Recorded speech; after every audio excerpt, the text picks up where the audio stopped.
Good day, friends. It is me, HLModTech, and I am back with another Tinkercad Circuits design, so let's get cracking. Friends, I'm on my website, HLModTech.com. I've got a page dedicated to Tinkercad, tons of amazing lessons at the top. You can find all of the categories. Today, friends, we're talking about circuits, so I'll show you where they're at. And now, friends, let me show you how to start this cool circuit creation. So friends, of course, the first step is to get to Tinkercad. I always use sign in with Google. Once you're there, we need to switch from 3D designs to circuits. We're going to click create a brand new circuit. Now once we're in, we're going to change the name to Alarm, and I'm going to put it with my initials just because I like to keep track of them when I'm working in a classroom. Now this alarm is going to use a breadboard. So click over here and bring out your breadboard. We'll leave it sitting just like this. We are also going to use a 9-volt battery. Bring it out.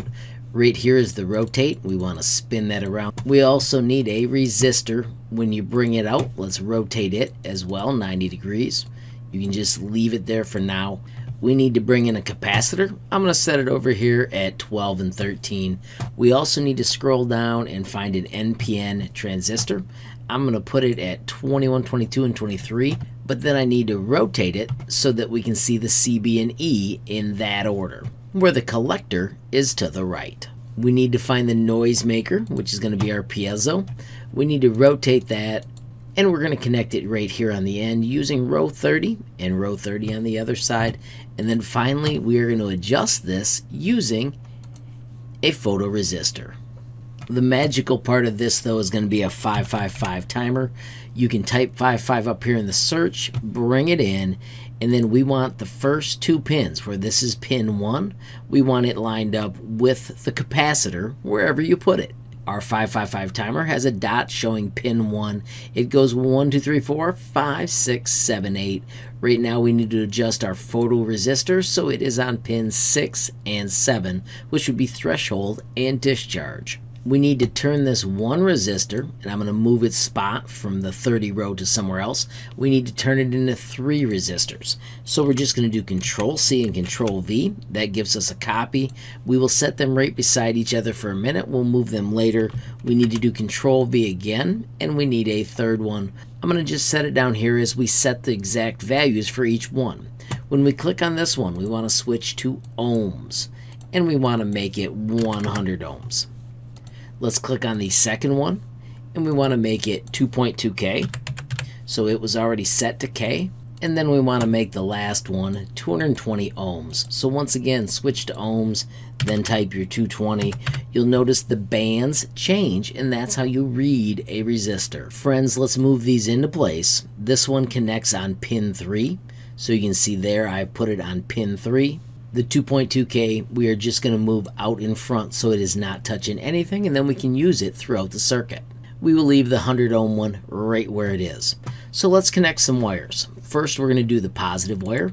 So let's switch to red and connect it to the positive rail. This is where our electricity will start. We need to connect the negative rail. I'm going to use the one down below. This makes your project look pretty neat. And accidentally, you can see I switched that one, so I'm going to just go back to red. So I've got positive and I've got negative, and I'm always going to use those when I connect to those 2 rails. With it set to red, let's connect a few of these. So right here, friends, we are on pin number 8, and notice I'm going in between and I'm going up. That gives an extra little node so we can bend and adjust to make our circuit look a little bit more clean. I'm also going to go back to this resistor. I'm going below this leg. Once again, I'm going to do the bend and connect. So you can see there are my positive connections on this project. Right now I'm going to click up here so I'm off that wire. Now when I switch to black, it does not adjust it. And we are going to connect from this leg of the capacitor. Now if I take this capacitor and I rotate it around, it's still connected the same, but it's easier for me to see that leg I wanted to connect to. So now that one's connected. And then friends, I'm going to go to the collector of my transistor, and I'm going to do it, but I'm going to do it with the cool bend as well, so we can see that it goes from the collector. And if you hover over these, you can always read them. So we've got the collector, the base, and the emitter. You do always have to have these facing the way that I show you, or it just will not work. So the rest of these, friends, we can have fun with the colors. I'm going to switch to a green, and I'm going to connect from this leg of the resistor to the negative leg of my piezo. So notice there in that same one, I'm going to switch to another color by clicking somewhere else, picking the color, and I'm going to just do these in order. This one, of course, is going to come up to the positive, and then it needs to go to the emitter. Notice how we just come across and it's connecting those. So now both of these are connected. You can see the circuit goes through here. I'm going to switch colors again by clicking up here. And now let's go with the yellow. And I'm going to go from the base right here. And it just connects to this leg of our resistor. Once again, to keep this organized, I'm going to switch colors. This time I'll switch to turquoise because I already used green. And we're going to go from pin 4. So notice I'm down here at pin 4. And I'm going to bend it up, I'm going to bend it again, and then this one finally connects up here to pin 8. So you can have as many of these bends as you want, depending on how you want your project to look. Friends, once again, I'm going to click up here to switch to a different color. Next one would be blue. I'm going to stay in this same row up here, pin number 8, and we're going to connect to the front of our 2.2K resistor. One more color switch by clicking up here, finding our different color. It's going to be purple. This time we're going to go from pin 2. So notice I'm below it and I'm bending. And this connection comes through to the threshold, which is the other side of our photoresistor. Friends, once again, let's switch colors. This time we're going to use pink. And friends, the last connection is from the photoresistor's other leg to our resistor. Alright friends, so it's all built. Let's take our capacitor here though, and let's make sure we have it set right. I want you to switch it to the third one. This letter is mu, and then I want you to set it to 0.1. Now friends, when we start this, it's going to be unbelievably annoying. I'll show it to you. It's going to be controlled by this guy. Here, if we hit start, you can see it is constantly sending a click. So it wouldn't be a great wake-up alarm with this piezo, but watch this as it gets more and more light. So as soon as the light comes out in the morning, it gets so wacky. Now friends, if you click on these and adjust them, boom, it changes it.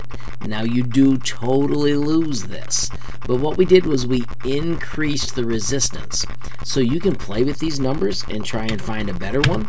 So if I set it to 1, you can see now it's a clicking noise. Let's see if it slides. Nope, it doesn't. Let's go back to this right here, and let's go back to kilo ohms again. And this time let's set it to 50. And just keep experimenting as we find the exact one you want. Notice you could almost make a musical device as you fiddled with this cool project. Alrighty everybody, so there you have it, another 555 timer project using Tinkercad Circuits. Hopefully you see that there's a lot of room for you to play with this and try and make it turn out better. This photoresistor could also be a potentiometer. Maybe you could have a push button so it was either on or off. There's lots of ways you can explore, play, and even make this more and more epic. Of course, if you do come up with something cool, make sure you share it in the comments below. Friends, of course, if you enjoyed this video, please give it a like. Please also hit that share button so more people can learn about HLModTech. Of course, if you got a question, comment, or suggestion, add it down below. And if you haven't subscribed yet, what are you waiting for? Smash that subscribe button. And last but not least, hit that notification bell if you want to be the first to know when there's a brand new video from me, HLModTech. Thanks for watching. Have a great day.